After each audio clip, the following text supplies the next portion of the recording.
തീർച്ചയായിട്ടും ഞാൻ ഒന്ന് പറയുന്നു, എന്റെ കൈവശം എല്ലാ രേഖകളുമുണ്ട്.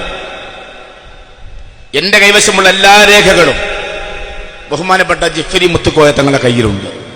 ബഹുമാനപ്പെട്ട PB അബ്ദുൽ ബഹാവ് സാഹിബിന്റെ, ബഹുമാനപ്പെട്ട ഈറ്റിയുടെ BV പ്രകാശിന്റെ കയ്യിലുണ്ട്. നാസർ ശിഹാബ് തങ്ങളുടെ കയ്യിലുണ്ട്. എല്ലാവരുടെ കൈവശമുണ്ട്.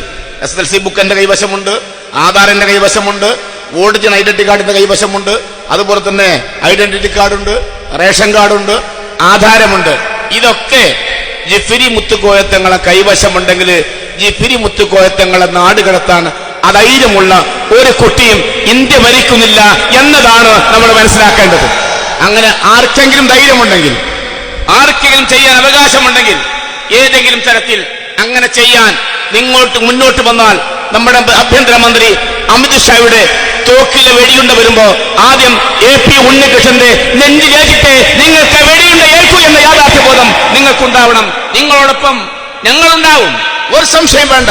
അതിനുവേണ്ടി ജീവൻ വെടിയാൻ, ഈ സമുദായത്തിന് വേണ്ടി ജീവൻ വെടിയാൻ എക്കാലത്തും നിങ്ങളോടൊപ്പം ഉണ്ടാകുമെന്ന് ഞാൻ നിങ്ങൾക്ക് ഉറപ്പു നൽകുന്നു. ഇന്ത്യ ഭരിക്കുന്ന ഏത് ഗവൺമെന്റ് ആയാലും, അത് RSS ആയാലും BJP ആയാലും, ഇന്ത്യയിലെ ന്യൂനപക്ഷങ്ങളെ, മുസ്ലിങ്ങളെ ഒന്നും ചെയ്യാൻ നിങ്ങൾ സാധിക്കില്ല.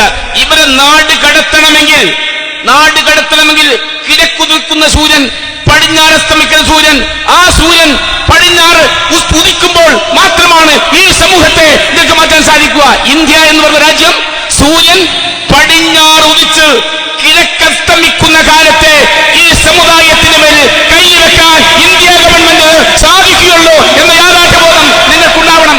ഇന്ത്യൻ കടല്, അറബിക്കടലിലെ തിരമാലകൾ എന്നാണോ നിൽക്കുന്നത്, എന്നാണോ ഓളമടിക്കാൻ നിൽക്കുന്നത്, അന്നേ ഈ സമുദായത്തിന് മേൽ കൈവെക്കാൻ ഇന്ത്യ ഗവൺമെന്റിന് സാധിക്കൂ എന്ന ബോധം നിങ്ങൾക്കുണ്ടാവണം.